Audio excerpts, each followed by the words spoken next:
Hello friend, नमस्कार। एक बार फिर पुनः आप सभी का स्वागत है अनिमेश क्लासेस बांका के यूट्यूब चैनल पर। तो बंधु, हमारा जो क्लास चल रहा है रेलवे का चल रहा है बंधु, जिसमें कि प्रीवियस का सारे सवाल बता रहे हैं। एनटीपीसी में पूछा गया, ग्रुप डी में पूछा गया है, जेई में पूछा गया, आरपीएफ एसआई में पूछा गया, आरपीएफ कांस्टेबल में पूछा गया है, आरआरबी पैरामेडिकल में पूछा गया। यानी जितने भी प्रश्न पूछा गया है बंधु, वो सारे प्रश्न को हम हल करा रहे हैं, वो भी यूथ बुक से।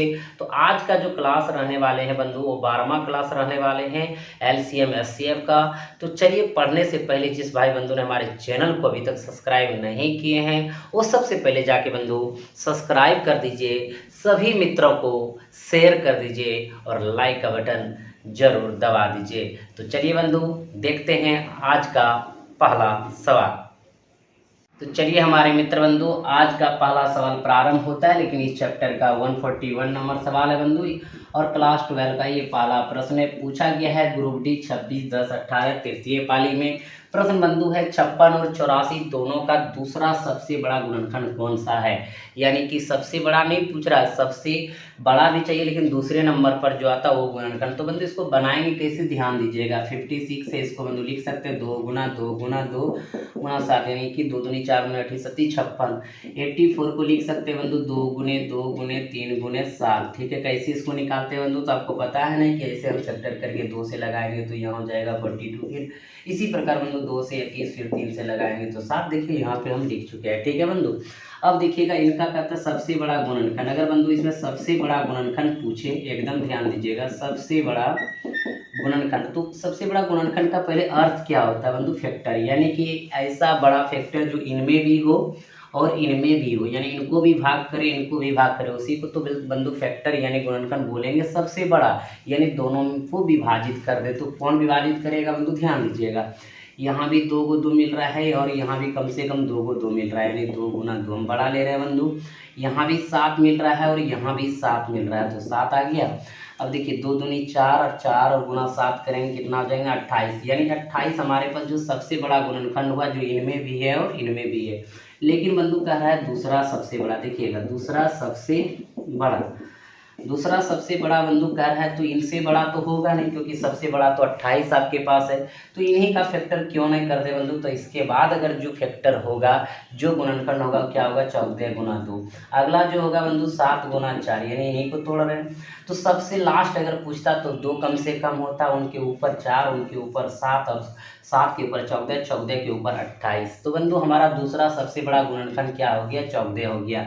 यानी देखिएगा अगर ऐसे भी समझा जाए तो 2 को एगो छोड़ दिया जाए, तो ये 2 भी तो इसका गुणनखंड है और ये 7 भी तो इसका गुणनखंड है। तो बंधु 2 गुना 7 करेंगे तो क्या हो जाएगा, 7 दूनी 14 हो जाएगा। और अन्यथा ऐसे भी करेंगे तो 14। तो पूछता कि तीसरा तो होगा 7 और चौथा पूछता तो बंधु क्या होता, 4 होता, और लास्ट पूछता तो 2 होता। सबसे छोटा 2 गुणनखंड है, जिनको भी भाग कर रहा है और इनको भी भाग कर रहा है। दूसरे नंबर पे ये है, तीसरे नंबर पे ये है।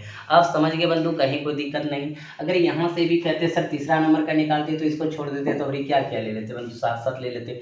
फिर अब ये 7 ले लिए, 2 1। अब देखिएगा यहाँ पे छोड़ते बंधु तो 1 ही 2 लेते, 2 आ जाता। ये 2 लेते, 2 दूनी 4 आ जाता, एकदम आसानी से आ जाता, कहीं कोई दिक्कत नहीं बंधु। और देखिए कितना नंबर ऑप्शन में है आपका, तीसरा नंबर ऑप्शन में। क्लियर हो गया बंधु, आप सब समझ गए। किसी भी भाई बंधु को अगर कोई परेशानी होगा तो जरूर आप कमेंट बॉक्स में कमेंट करके बताइएगा। तो चलिए बंधु, अगला प्रश्न जो आएंगे 142 नंबर आएंगे। तो चलिए मित्र बंधु, अगला प्रश्न आपका है 142 नंबर। यह पूछा गया ग्रुप डी में 3/12/18 तृतीय पाली में प्रश्न यह पूछा गया बंधु। प्रश्न आपका है सबसे छोटी संख्या क्या है जिसमें ठीक 7 गुणनखंड होते हैं। बंधु इस भाषा को अगर समझ गए तो आसानी से बना लेंगे। ठीक 7 गुणनखंड होते हैं, इसका क्या अर्थ हुआ, यानी कि 136 64 16 जो आपका ऑप्शन संख्या का दिया है, यानी कि इनका 7 गो गुणनखंड है। यानी कि 7 की कौन ऐसी इसमें संख्या है जो कि 7 गो संख्या से भाग लग सकता है बंधु। तो बनाएंगे कैसे, ध्यान दीजिएगा। तो 100 के कितने गुणनखंड है, 36 के कितने गुणनखंड है, 64 के कितने गुणनखंड है, 16 के कितने गुणनखंड है, जिनका 7 गुणनखंड हो जाएंगे, यानी 7 गो संख्या से भाग लग जाएंगे, वही हमारा क्या हो जाएगा, आंसर हो जाएगा। तो बंधु जब हम नंबर सिस्टम पढ़ा रहे थे, एक प्रॉपर्टीज पढ़ाए थे कि ए पर पावर पी, बी पर पावर क्यू और सी पर पावर आर हो। एकदम समझिएगा बंधु, ए पर पावर पी, बी पर पावर क्यू, सी पर पावर बंधु आर हो और यहाँ पे ए बी सी जो हमारा क्या हो, अभाज्य गुणनखंड हो। एकदम समझिएगा बंधु, अभाज्य गुणनखंड हो, क्या हो, अभाज्य गुणनखंड हो। और पी क्यू आर धनात्मक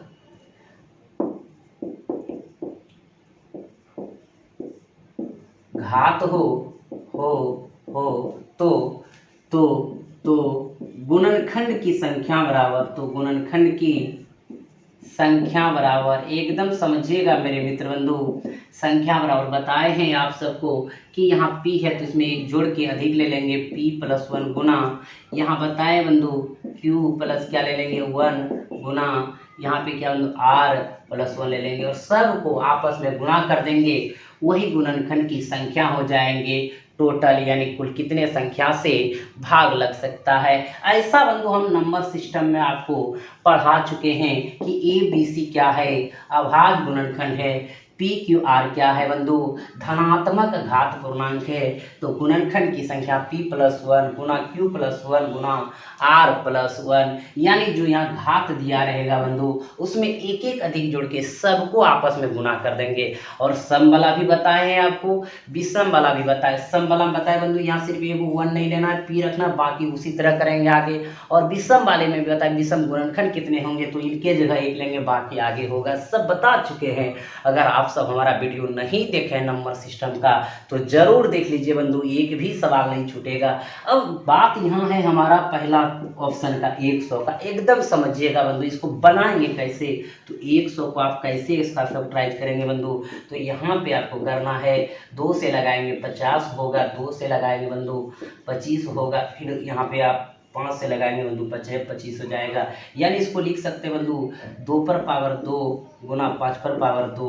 अब देखिएगा इतना जो आया बंधु, देखिए यहाँ पे 2 भी अभाज्य है और 5 भी क्या है, अभाज्य गुणनखंड है और ये बंधु धनात्मक घात है, तो इनको हम गुणनखंड की संख्या में लेंगे तो 1 बढ़ा के लेंगे 2 और 1 क्या हो जाएगा बंधु 3, और यहाँ 2 है 1 बढ़ा के लेंगे 3, 3 तिया कितना, यानी 9, इसमें 9 अभाज्य, यानी 9 इसका गुणनखंड है बंधु, 7 गो गुणनखंड नहीं आया है, इसका मतलब ये वाला आंसर आपका नहीं होगा। यानी 100 जो है बंधु कुल 9 संख्या से भाग लगेगा, तो यही तो बता रहा है बंधु कि 100 का टोटल गुणनखंड कितना होगा, 9 को होगा, हमको चाहिए कितना 7, इसीलिए ये आंसर आपका नहीं हुआ। क्लियर है बंधु। अब देखिए 36 को ले लीजिए, एकदम समझिएगा मेरे मित्र बंधु, 2 से लगाएंगे 18, 2 से लगाएंगे 9, 3 से लगाएंगे बंधु यहाँ पे 3, तो इसका भी क्या होगा बंधु 2 पर पावर 2 गुना 3 पर पावर 2, ये अभाज्य गुणनखंड में आ गया, तो 1 बढ़ा के लीजिए 3 और इसमें भी 1 बढ़ा के लेंगे 3, 3 तिया 9, यानी बंधु ये भी आपका नहीं होगा, 7 गो गुणनखंड होना चाहिए, या 9 गो आ रहा है, यानी 9 गो संख्या से 36 भाग लगेगा बंधु। एक प्रैक्टिकल भी हम दिखा देंगे, चिंता मत कीजिए। अब अगला है बंधु क्या है 64, ध्यान दीजिएगा मेरे मित्र बंधु, 64 है, तो हम 64 को लेंगे तो कैसे बंधु लिखेंगे, 64 को 2 गुना 2 गुना 2 गुना 2, एकदम समझिएगा बंधु 2 गुना 2 गुना 2, फिर 1 2 ले लेंगे, 2 दूनी 4 दूनी 8 दूनी 16 दूनी 32 दूना 64, यानी ये हो गया बंधु 2 पर पावर कितना 6, तो इनको आप एक ही बढ़ा के लेंगे बंधु, जो इधर नहीं है तो 1 बढ़ा के ले लेंगे, तो 6 1 क्या आ जाएंगे 7, यानी हमारा जो आंसर हो गया बंधु क्या हो गया आपका तीसरा नंबर हो गया, यानी 64 का 7 गुणनखंड होते हैं। तो बंधु अब आप देख लीजिए यहाँ पे 64 का 7 को कैसे होगा, अगर ये इसको हम ऐसे बनाए बंधु तो 64 को 1 से भी भाग दे सकते हैं, 1 भी गुणनखंड होगा बंधु, 2 से भी लगेगा, 4 से भी लगेगा, 8 से भी लगेगा बंधु, 16 से भी लगेगा, 32 से भी लगेगा, खुद 64 से भी लगेगा। तो देखिए 1 2 3 4 5 6 7, यानी कि 64 के कुल कितने गुणनखंड है, 7 गो हैं, यानी सातों संख्या से बंधु क्या 64 में भाग लग रहा है। तो बंधु आप इस प्रकार से आप बना करके आंसर मार सकते हैं। क्लियर हो गया बंधु। तो ये वाला आपका फॉर्म जो याद रहना चाहिए, माइंड में ध्यान में रखना होगा और नंबर सिस्टम आपको पढ़ना होगा। क्लियर है बंधु। तो चलिए अगले प्रश्न की ओर, क्योंकि इस प्रश्न का आप आंसर लगा चुके हैं। किसी भी भाई बंधु को अगर दिक्कत होगा तो जरूर कमेंट करिएगा। अगला प्रश्न जो रहेंगे 143 नंबर रहेंगे। तो चलिए हमारे प्यारे साथियों, अगला प्रश्न नंबर है 143। एनटीपीसी 30-3-16 द्वितीय पाली में यह प्रश्न पूछा गया है। दो संख्याओं का एलसीएम 78 है और इन संख्याओं का अनुपात 2:3 है। उनका योगफल ज्ञात कीजिए। बहुत ही सुंदर प्रश्न है बंधु। इस प्रकार के प्रश्न को आप पढ़ चुके हैं, यानी जो संख्या का अनुपात है 2:3 है। और आप जानते हैं हमारे मित्र साथियों कि अनुपात जो होता है संख्या का सबसे छोटा गुणात्मक रूप होता है, यानी ये कितना गुना, जितना गुना आगे बढ़ेगा उतना ही गुना ये आगे बढ़ेगा। तो बंधु आप इनमें एचसीएफ क्या मान सकते हैं, एक्स। और आप जानते हैं कि अनुपात में अगर एचसीएफ से गुना करेंगे तो संख्या निर्माण होगा, क्योंकि अनुपात आपका एज ए को प्राइम नंबर, और को प्राइम नंबर में किसी भी यानी एचसीएफ से गुना करेंगे तो क्या मिलेगा बंधु, संख्या मिलेगा। तो यहाँ पे हमारा एक संख्या 2x और दूसरी संख्या 3x, यानी बंधु ये x ये बताता है गुणात्मक संबंध को, यानी ये संख्या का सबसे छोटा रूप है। तो ये आपका जो ओरिजिनल रूप होगा ये 2x होगा और 3x होगा, यानी x जितना गुना यहाँ होगा उतना गुना ही यहाँ होगा। अब बंधु देखिएगा, दो संख्या का जो एलसीएम दिया है 78 दिया है, एकदम समझ रहे हमारे मित्र बंधु। तो x का एलसीएम x, 3 दूनी 6, 6x बराबर 78 हो गया बंधु। x बराबर हम निकाल लेंगे, यानी कि 13 6 78, x बराबर क्या हो गया बंधु 13, यानी 13 हमारा यहाँ पे गुना होगा और 13 भी यहाँ पे गुना होगा, यानी जो संख्या का सबसे छोटा गुणात्मक है 2:3 है। और हमारा एचसीएफ 13 आ चुका है और एचसीएफ हम x माने हैं, इसलिए x का मान 13, यानी 13 गुना आगे बढ़ेंगे तो ये हो जाएंगे 13 या 39, ये हो जाएंगे 13 दूनी 26, यानी एक संख्या 26 दूसरी संख्या 39, इन्हीं का योग कह रहा है बंधु। ऐड कर देंगे तो हो जाएंगे 65, और आप देखिए 65 कितने नंबर ऑप्शन में है, तीसरा नंबर ऑप्शन में है। क्लियर हो गया बंधु, समझ गए। तो चलिए अगले प्रश्न की ओर। अगला प्रश्न होंगे 144 144 नंबर। तो चलिए बंधु अगला जो प्रश्न आपका 144 नंबर प्रश्न है। एनटीपीसी 29-3-16 तृतीय पाली में पूछा गया प्रश्न है। 360 तथा 450 का सबसे बड़ा गुणनखंड क्या है। अब बंधु यहाँ पे 360 और 450 का सबसे बड़ा आपको गुणनखंड बताना है, यानी इनका अर्थ यह हुआ इनको भी वो बड़ी सी बड़ी संख्या से भाग कर दे और इनको भी भाग कर दे, तो बंधु वही बड़ा गुणनखंड हो गया। जो इनमें मिले और जो इनमें मिले वही तो कॉमन आएगा, जो इनका भी गुणनखंड होगा इनका भी गुणनखंड होगा। तो बंधु आप जानते हैं एचसीएफ का अर्थ क्या होता है, वो बड़ी सी बड़ी संख्या जो दिए गए सभी संख्या को विभाजित करते एचसीएफ होगा। तो बंधु इनका जो एचसीएफ होगा वही सबसे बड़ा गुणनखंड होगा, जो इनको भी भाग करेगा और इनको भी भाग करेगा, यानी कि इनमें भी मौजूद होगा और इनमें भी मौजूद होगा। तो क्या निकाल लेंगे बंधु, एचसीएफ। तो एचसीएफ आप बंधु निकाल जैसे सकते हैं, भाग विधि से या हमारे शॉर्ट विधि से निकाल सकते हैं। बंधु ये दोनों संख्या का अंतर कितना है देख लीजिए, 0, 15 में 6 गया 9, यानी बंधु 90 का अंतर है। 90 से ये भी बंधु भाग लग रहा है और ये भी भाग लग रहा है, यानी सबसे बड़ा गुणनखंड 90 हो गया, क्योंकि एचसीएफ हमारा क्या हो गया बंधु 90 हो गया। 90 से ये भी कट गया और ये भी कट गया, इसलिए हमारा एचसीएफ 90 हो गया। बंधु नहीं कटता तो इनका अगला गुणनखंड लेते हैं, यानी 90 से बड़ा कभी एचसीएफ नहीं होगा। क्लियर है बंधु। तो 90 ही हमारा सबसे बड़ा क्या हो गया, गुणनखंड हो गया, जो कि पहला नंबर ऑप्शन में दिया हुआ है। तो चलिए बंधु अगले प्रश्न की ओर। अगला जो प्रश्न रहेंगे 145 नंबर। तो चलिए बंधु अगला जो आपका प्रश्न है 145 नंबर प्रश्न है। प्रश्न है बंधु, यदि p वह सबसे बड़ी संख्या है जिससे 60, 150 और 285 को विभाजित किया जाए तो प्रत्येक दशा में समान शेष बचता है, p के अंकों का योगफल है।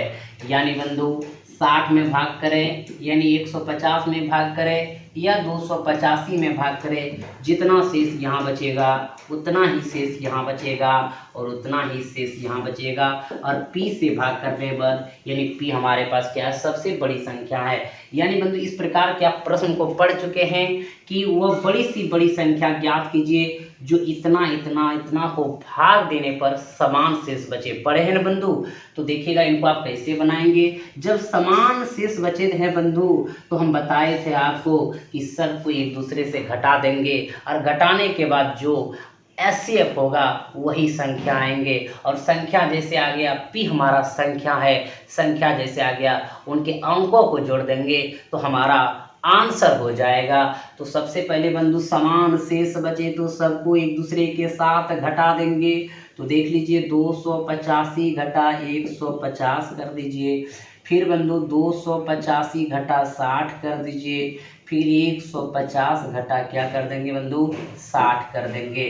तो एक दूसरे में सबको हम क्या किए मेरे मित्र साथियों, घटा दिए। अब देखिएगा बंधु यहाँ 5 यहाँ 3 यहाँ 135 यहाँ बंधु 5 यहाँ 2 और यहाँ 2 225 और यहाँ बंधु हो जाएंगे 90। अब देखिए बंधु इनका एचसीएफ निकाल लेंगे और इनका एचसीएफ जो हमारा होगा बंधु वही बड़ी संख्या होगा। तो देखिएगा हमने बताए थे एचसीएफ निकालने का तरीका बंधु कि देखेंगे कि सब वो दो संख्या लेंगे जिनका अंतर क्या हो, कम हो। तो बंधु यहाँ पे देखिएगा 45 का अंतर हो रहा है, 135 और 90 का जो अंतर है बंधु 45 है। यानी फिलहाल अभी हमारा 45 एचसीएफ तब होगा जब 45 से ये भी कट जाएगा और 45 से ये भी कट जाएगा तो इन दोनों संख्या का हो जाएगा। अगर 45 से बंधु ये भी कट गया तो तीनों संख्या का एचसीएफ क्या हो जाएंगे 45 हो जाएंगे। तो ये भी कट रहा है बंधु, ये भी कट रहा है और ये भी कट रहा है, यानी इसका जो एचसीएफ है बंधु वो क्या है 45 है। यानी 45 हमारे पास वह बड़ी सी बड़ी संख्या है जो इनको इनको इनको भाग करने पर समान शेष बच रहा है। तो बंधु कहता है वो बड़ी संख्या का योग क्या होगा, तो 4 + 5 यानी कितना 9। तो हमारा आंसर क्या हो जाएंगे साथियों 9 हो जाएंगे, जो कि ऑप्शन नंबर कहाँ पे है, चौथा में है। क्लियर हो गया, एकदम आप सब समझ गए। चलिए अगले प्रश्न की ओर। अगला प्रश्न 146 146 नंबर। तो चलिए बंधु हमारे साथियों सवाल है 146 नंबर। दो संख्याओं का योगफल 30 है तथा उनका एलसीएम 25 है, बड़ी संख्या ज्ञात कीजिए। एकदम बंधु आसानी से ज्ञात कर लेंगे प्यार और मोहब्बत से। दो संख्याओं का योगफल बंधु क्या, मान लीजिए संख्या x है दूसरी संख्या y है, दोनों का योगफल कितना है बंधु 30 है। और इन दोनों संख्या का एलसीएम यानी जो x y है बंधु इन्हीं का एलसीएम क्या है हमारे पास 25 है। तो कहता है बड़ी संख्या ज्ञात करें। यानी बड़ी संख्या क्या होगा बंधु x और y में जो एक तो बड़ी होंगे एक तो छोटी होंगे जिनका योग क्या 30 है।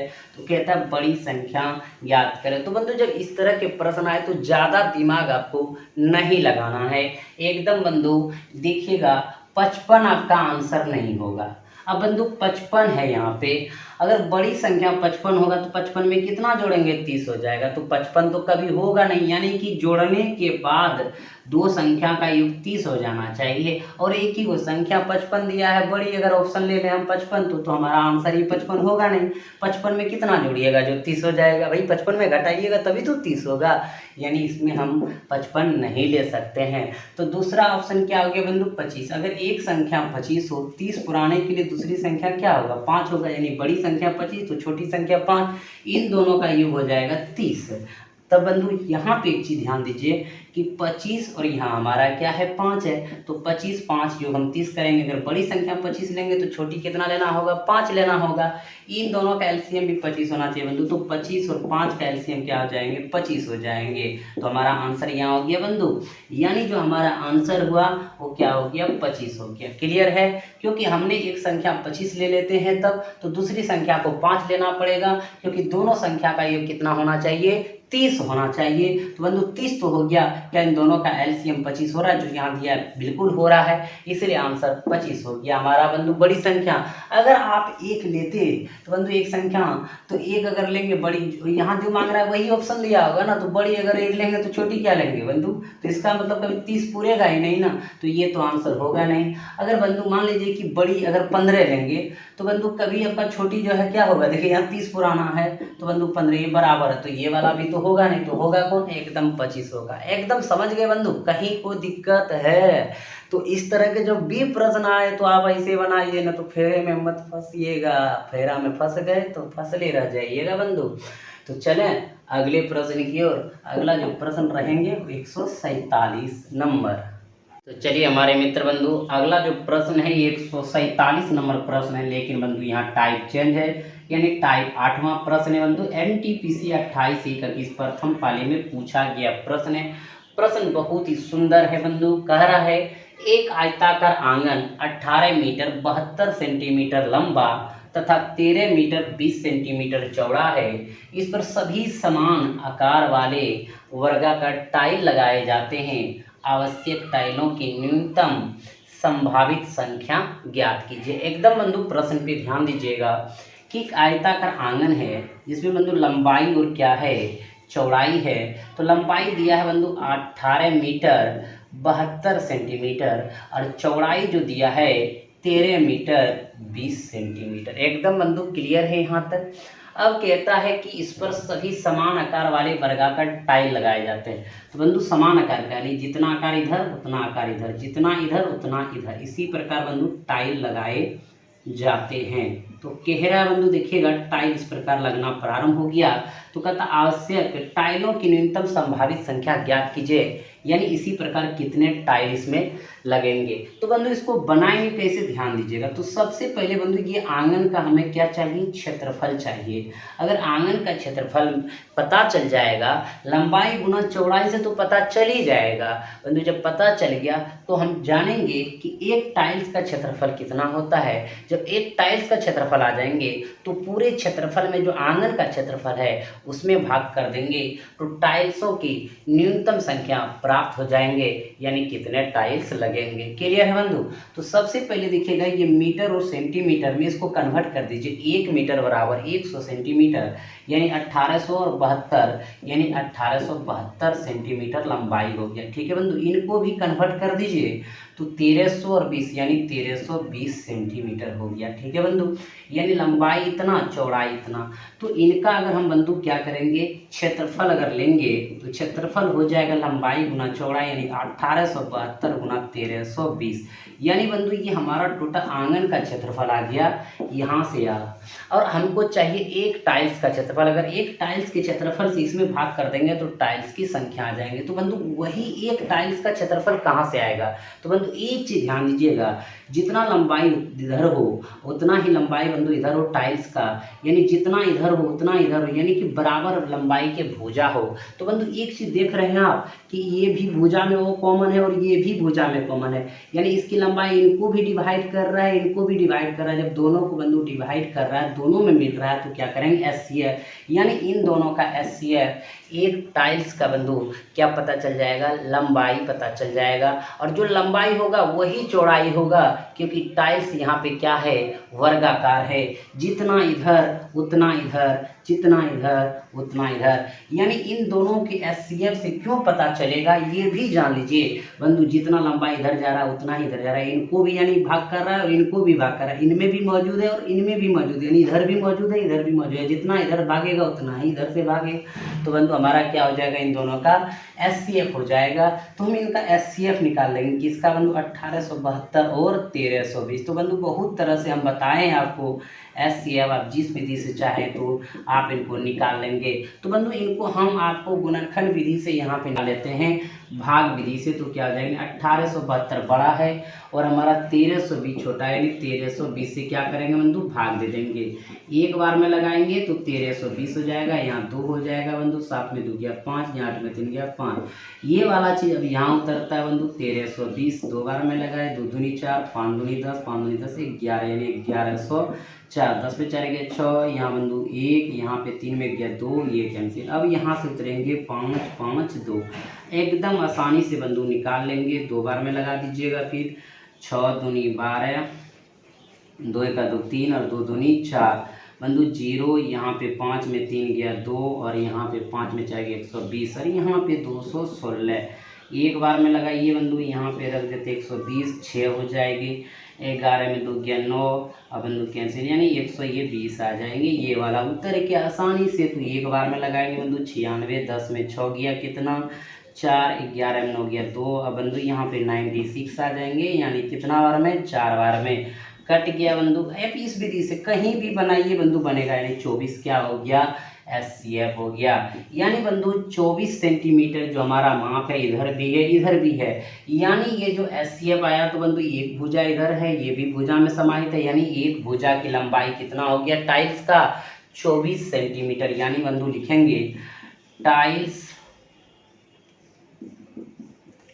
की भुजा बराबर कितना 24 सेंटीमीटर। तो बंधु टाइल्स का क्षेत्रफल निकालेंगे, एकदम समझिएगा, टाइल्स का क्षेत्रफल निकालेंगे तो हो जाएगा 24 गुना 24, यानी कि लंबाई गुना चौड़ाई। ये वर्गाकार है तो भुजा स्क्वायर होता है बंधु, तो क्या हो गया 24 गुना 24, यानी ये हमारा हो गया टाइल्स का क्षेत्रफल। और हमारा वो आंगन का क्षेत्रफल यानी जो आयताकार है यहाँ पे निकाले हुए हैं बंधु। अब देखिएगा हमें चाहिए टाइल्स की संख्या, तो टाइल्स की संख्या बराबर आप जानते हैं बंधु कुल क्षेत्रफल जो आंगन का है बटे यानी टाइल्स के क्षेत्रफल से भाग कर देंगे। तो हमारा जो बंधु है 1872 गुना 1320 बटे कितना 24 गुना 24। तो बंधु आप एकदम ध्यान दीजिए, कटा देंगे बंधु इनको, आप जैसे भी कटाना चाहेंगे बंधु कट जाएंगे। तो कटा करके इसका आंसर जो हो जाएंगे बंधु 42, 90 आ जाएगा। आपको हम कटाने के लिए दे दिए बंधु, नहीं तो आप कहिएगा सर भाग आप ही दे दीजिए, तो हम दे देते हैं।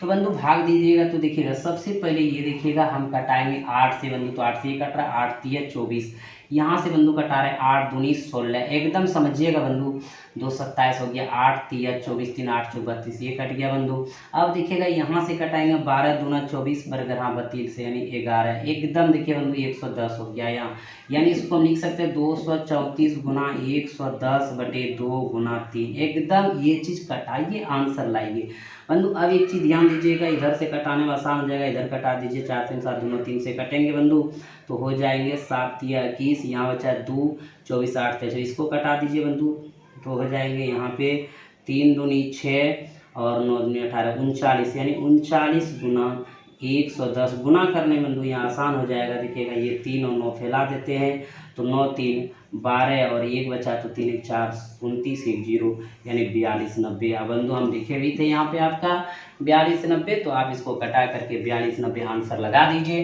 कितना नंबर दूसरा नंबर ऑप्शन क्लियर हो गया बंधु। हम आपको एलसीएम एचसीएफ पढ़ा चुके हैं, जैसे ये भाषा वाले बंधु सवाल आएंगे तो कह देंगे कि एलसीएम निकाल लीजिए तो आप एलसीएम निकाल लीजिएगा, कह देंगे एचसीएफ निकाल लीजिए तो अब आप एचसीएफ आसानी से निकाल सकते हैं बंधु। हम किसी भी विधि से आपको एचसीएफ एलसीएम निकाल के यहाँ पे छोड़ सकते हैं, तो आप बना लेंगे बंधु। अगर नहीं बनेगा हम ही सारा चीज़ करेंगे तो आप क्या करेंगे बंधु, आपको भी प्रैक्टिस करना है। जब तक आप प्रैक्टिस नहीं करिएगा आपको फ़ायदा नहीं होगा, हमें क्या, हमको तो हो ही रहा है बंधु, हम इसको कटा रहे हैं भाग कर रहे हैं एलसीएम निकाल रहे हैं एचसीएफ निकाल रहे हैं। कोई ऐसा सवाल है बंधु जिसमें हम ना निकाला हो?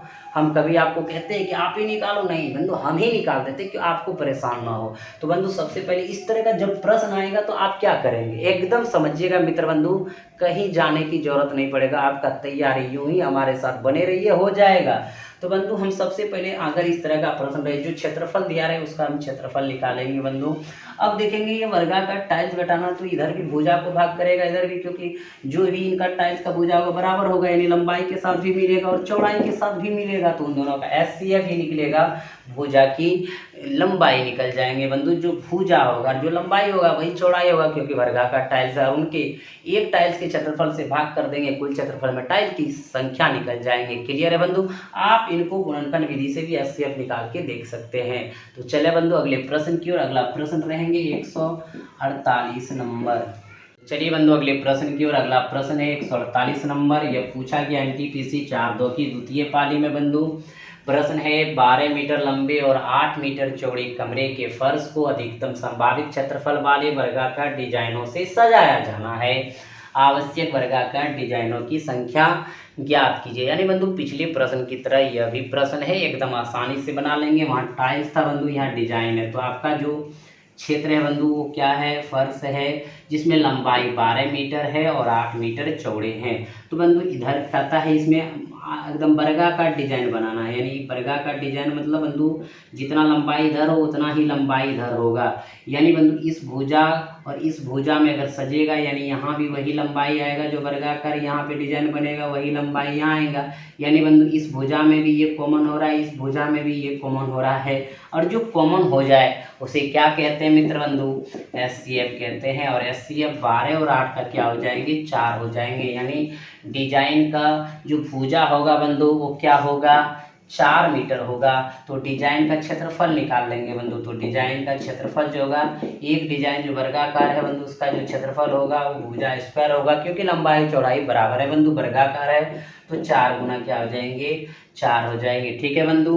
अब जब डिजाइन के क्षेत्रफल से, एक डिजाइन के क्षेत्रफल से कुल क्षेत्रफल में भाग कर देंगे तो डिजाइन की क्या निकल जाएंगे, संख्या निकल जाएंगे। तो बंधु वर्गा यहाँ पे जो हमारा फर्श है इनका क्षेत्रफल क्या होगा, 12 गुना 8 यानी लंबाई गुना चौड़ाई। और एक डिजाइन के क्षेत्रफल से आप भाग कर दीजिए बंधु, 4 गुना 4, 4 दूनी 8, 4 तिया 12, 3 दूनी कितना 6। यानी बंधु जो डिजाइन की संख्या होंगे कितना होंगे, 6 होंगे, जो कि ऑप्शन नंबर कहाँ पे है बंधु, पहला नंबर में है। क्लियर हो गया, आप सब समझ गए। तो चलिए बंधु अगले प्रश्न की ओर। अगला प्रश्न होंगे 149 नंबर। चलिए बंधु अगला जो प्रश्न आपका है 149 नंबर है, एनटीपीसी 8-1-21 प्रथम पाली में पूछा गया प्रश्न है बंधु। प्रश्न है एक हॉल के फर्श की लंबाई 16 मीटर और चौड़ाई 12 मीटर है, जिस पर वर्गाकार टाइल लगाए जाने हैं। यदि टाइल की कम से कम संख्या का उपयोग किया जाना है तो प्रत्येक वर्गाकार टाइल की लंबाई कितनी है। बंधु यहाँ लंबाई निकालना है, यहाँ पे संख्या नहीं निकालना है, तो एकदम बना सकते हैं बंधु। यानी हॉल है, लंबाई भी है और क्या है बंधु, चौड़ाई भी है। लंबाई है 16 मीटर और चौड़ाई 12 मीटर। कह रहा है कि वर्गाकार टाइल लगाना है, यानी जितना लंबाई इधर लगेगा बंधु उतना ही लंबाई इधर लगेगा, क्योंकि वर्गाकार का जो लंबाई और चौड़ाई होता है बंधु बराबर होते हैं, क्योंकि वर्गाकार की भुजा आपस में क्या होता है, बराबर। ठीक है बंधु। यानी जितना लंबाई इधर लगेंगे उतना ही लंबाई इधर लगेंगे। यानी इस भुजा में भी कॉमन है, इस भुजा में कॉमन है, तो इन दोनों का कॉमन का मतलब एचसीएफ क्या हो जाएंगे बंधु, भुजा की लंबाई पता चल जाएंगे किसका, टाइल का। तो देखिए बंधु 16 और 12 का जो एचसीएफ होगा कितना होगा बंधु, 4 होगा। यानी 4 मीटर जो यहाँ पे माप है बंधु, किसका माप है, टाइल की लंबाई का माप है, क्योंकि इनमें भी कॉमन है और इनमें भी कॉमन है, इनको भी विभाजित कर रहा है, इनको भी विभाजित कर रहा है। यानी हमारा जो एचसीएफ होगा बंधु वो क्या हो जाएगा, प्रत्येक वर्गाकार टाइल की लंबाई। तो आंसर कितने नंबर ऑप्शन में बंधु, पहला नंबर में। अगर इन्हीं में कहता संख्या क्या होगा तो इनका क्षेत्रफल निकाल के इनके क्षेत्रफल से क्या कर देते, भाग कर देते, तो संख्या पता चल जाता। लेकिन संख्या नहीं निकालना था, सिर्फ लंबाई निकालना है। तो बंधु लंबाई के लिए क्या करेंगे, दोनों का जो कॉमन होगा, दोनों में जो कॉमन होगा यानी एचसीएफ वही हमारा क्या होगा, आंसर होगा। तो चलिए बंधु अगले प्रश्न की ओर। अगला प्रश्न होंगे 150 नंबर। चलिए हमारे मित्र बंधु अगला जो प्रश्न है 150 नंबर है, ग्रुप डी में पूछा है 24-10-18 तृतीय पाली में प्रश्न है बंधु। सबसे बड़ी वर्गाकार टाइल की भुजा की लंबाई क्या होगी, जिसका उपयोग 13.92 मीटर लंबी और 5.22 मीटर चौड़ी टाइल की फर्श बनाने के लिए किया जा सकता है। तो बंधु यहाँ पे एक वर्गाकार फर्श है बंधु और इसमें टाइल्स लगवाना है। जो लंबाई दिया है 3.92 मीटर और चौड़ाई जो दिया है 5.22 मीटर।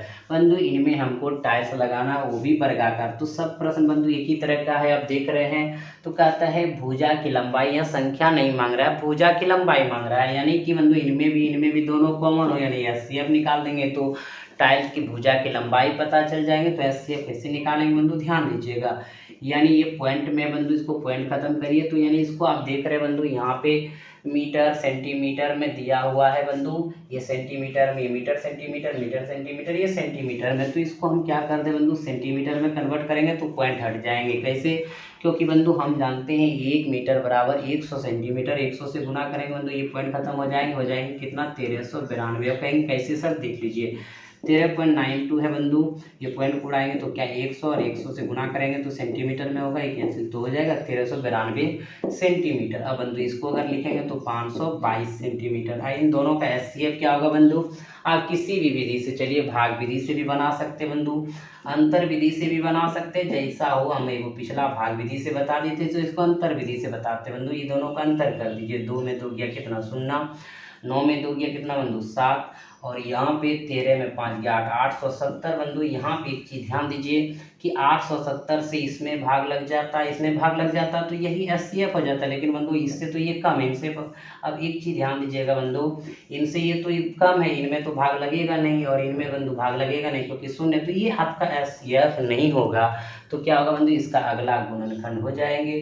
तो देखिए अगला गुणनखंड अगर इसमें 2 से बंधु भाग करिए तो क्या होगा? 4 दूनी 8, 3 दूनी 6, और देखिए बंधु 1 बचा तो 5 दूनी 10, 435 बंधु। 435 ये भी भाग नहीं लगेगा और ये भी भाग नहीं लगेगा, यानी ये भी गुणनखंड नहीं बना। तो इसका अगला गुणनखंड देखेंगे तो बंधु देख लीजिए, 2 बार में इतना है, 3 बार में लगा लीजिए। तो देखिए बंधु इसमें 3 दूनी 6, 3 से लगा रहे हैं, 3 दूनी 6 कितना बचा? 2 27, 2 9 3 27, फिर आपका 0, यानी इसमें 3 से गुना करते बंधु इतना आ जाता, लेकिन इससे इसमें भी भाग नहीं लगेगा और इससे भी नहीं लगेगा, यानी ये भी आंसर आपका बंधु नहीं होगा। और ऐसे भी यहाँ ऑप्शन है ही नहीं। अब बंधु एक चीज़ देखिएगा, 3 बार में तो 4 बार में देख लो बंधु, यहाँ से 4 से अगर लगाते 4 दूनी 8, 4 1 4, 4 से भी बंधु नहीं लग रहा है तो 5 से लगाओ। 5 से लगाते बंधु तो क्या हो जाएगा? 5 1 का 5, यहाँ कितना बचा बंधु? 3 37, तो 7 5 35 और 5 चौक 20, यानी बंधु 174 गुना 5 करेंगे तो हमारा ये वाला गुणनखंड यहाँ आ जाएगा। 174 से ये भी भाग लग रहा है और 174 से बंधु ये भी भाग लग रहा है, तो हमारा जो एचसीएफ हो जाएंगे 174 सेंटीमीटर। और बंधु 174 सेंटीमीटर आपका यहाँ पे दिया है, नहीं दिया तो 1 मीटर 74 सेंटीमीटर, तो इसको लिख सकते हैं बंधु 1 मीटर 74 सेंटीमीटर को ही 174 सेंटीमीटर हम बोलते हैं, ठीक है, यानी लिखते हैं बंधु। तो हमारा हो गया 1 मीटर 74 सेंटीमीटर, जो कितना नंबर ऑप्शन है बंधु? तीसरा नंबर ऑप्शन है। क्लियर हो गया, समझ गए? अगर इस विधि से तकलीफ अगर हो रहा है बंधु तो आप ऐसे भी निकाल सकते हैं। देखिए कोई बात नहीं हमारे साथियों, इस सब आपको अब कर लेना चाहिए, और हम ही अगर करेंगे बंधु तो आप क्या करेंगे? कितना बार में लगाओगे बंधु? 2 बार में लगाओ तो 2 दूनी 4, 2 दूनी 4 और 5 दूनी 10, एकदम 12 में 4 गया बंधु 8, यहाँ 9 में 4 थी, 8 में 4 गया 4, और यहाँ बंधु कितना 3, और ये अब देखिए अब यहाँ से अब लगाओ 522। अब तो करो बंधु आप सभी, हम ही से क्या अब करवाते। 12 में 8 गया 4 बंधु, 11 में 4 गया 7, और यहाँ कितना बंधु 1। अब इनसे 348 यहाँ पे देख लो बंधु, 2 बार में आ जाएगा 348, तो कट गया, तो 174 जो आया बंधु हमारा, ये क्या आया? सेंटीमीटर में आया, यानी 174 सेंटीमीटर। ये फर्श क्या जो बनाएंगे बंधु, टाइल लगाएंगे, उनकी भुजा की लंबाई होगी, लेकिन बंधु दिया है मीटर और सेंटीमीटर, सेंटीमीटर मीटर सेंटीमीटर में, तो हम इसको बदल सकते हैं बंधु 1 मीटर 74 सेंटीमीटर। आंसर हो गया।